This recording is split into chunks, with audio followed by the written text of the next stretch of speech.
ఇక డీటెయిల్స్ లోకి వెళ్తే తెలుగోడి ఆత్మగౌరవం నుండి తెలుగుదేశం పార్టీ పుట్టిందని, దానికి కార్మిక, కర్షక, రైతు, మహిళలందరూ కలిసి సంచలన విజయానికి సహకరించారని రాజ్యసభ సభ్యుడు సారథ్ సతీష్ బాబు పేర్కొన్నారు.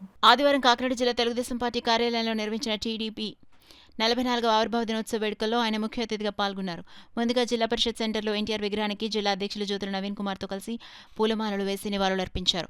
అక్కడి నుండి పార్టీ కార్యాలయం వరకు నడుచుకుంటూ వెళ్లి కార్యాలయంలో ఎన్టీఆర్ విగ్రహానికి మరోసారి నివాళులర్పించి పార్టీ జెండా ఆవిష్కరించారు. అనంతరం జరిగిన సభలో రాజ్యసభ సభ్యులు సతీష్ బాబు మాట్లాడుతూ 44 ఏళ్ల ప్రస్థానంలో టీడీపీ జాతీయ రాజకీయాల్లో కీలక పాత్ర పోషించిందన్నారు. ఎన్టీఆర్ సంక్షేమ కార్యక్రమాలు సామాజిక చైతన్యానికి నాంది పలికాయని, మహిళలకు 33% రిజర్వేషన్ అవసరాన్ని ముందుగానే ప్రతిపాదించిన ఆయన దూరదృష్టిని కొనియాడారు. పార్లమెంట్లో మహిళా రిజర్వేషన్ బిల్లు, నియోజకవర్గాల పునర్విభజన అంశాలు ఈ వారంలో ముందుకు వచ్చే అవకాశం ఉందని తెలిపారు.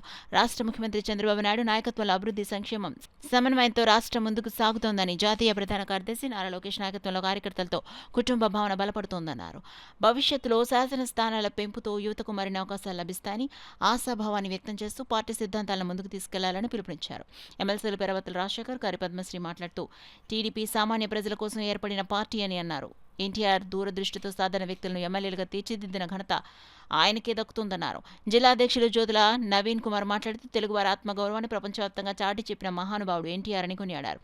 ఈ కార్యక్రమంలో జిల్లా ప్రధాన కార్యదర్శి పెంకే శ్రీనివాస్, పెరికి కార్పొరేషన్ చైర్మన్ వనపర్తి బద్రి, నాయకులు గున్నం చంద్రమౌళి, నూరుకుర్తి వెంకటేశ్వరరావు, మేకా లక్ష్మణమూర్తి, రామదేవ్ సీతయ్య దొర, సుంకర పావని, వివేదాసు, సరిపల్లి రాజేష్, బోళా కృష్ణమోహన్, సాయి తేజ తదితరులు పెద్ద సంఖ్యలో పార్టీ నాయకులు, కార్యకర్తలు పాల్గొన్నారు.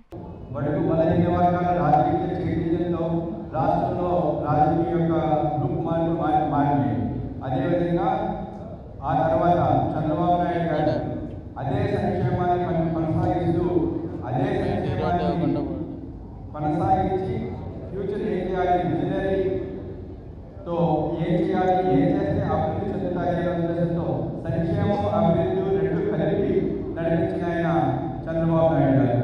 ఈరోజు మన పార్టీ ప్రధాన కార్యదర్శి మన నారా లోకేష్ గారి గురించి చెప్పుకుంటే ఈ సంక్షేమం, అభివృద్ధితో పాటు మనందరం ఒక కుటుంబం, తెలుగుదేశం అంటే ఒక కుటుంబం, మనందరం కలిసి ఉండాలి అని ఒక మానవత్వం, హిమాయతతో అందరూ నా వాళ్ళు అనే మూడో విధానాన్ని తీసుకొచ్చి ఈ ముగ్గురు నాయకులు మన తెలుగుదేశం పార్టీకి దిశానిర్దేశాలు తెలియజేశారు. ఇక ప్రత్యేకంగా చెప్పదలిచేది ఏమంటే, ఈ తెలుగుదేశం పార్టీ మొదటిసారి ఆస్తిలో మహిళలకు సమాన హక్కు చేయాలని చెప్పి ఎన్టీ రామారావు గారు మొదట ప్రపోజ్ చేయడం జరిగింది. అదే ఈరోజు ప్రతి ఆడపిల్లలు కూడా ఆస్తిలో సమాన హక్కు, అదేవిధంగా చట్టసభల్లో కింద ఉన్న చట్ట